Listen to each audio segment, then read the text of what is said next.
என் சுவாச காற்று வரும் பாதை பார்த்து உயிர் தாங்கி நான் இருப்பேன்.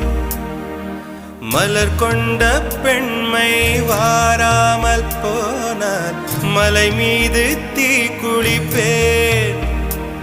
என் உயிர் போகும் போனாலும் துயரில்லை கண்ணே, அதற்காகவா பாடினேன்.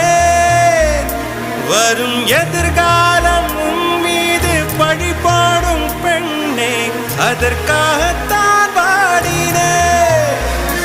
முதலா முடிவா அதை உன் கையில் கொடுத்து விட்டேன்.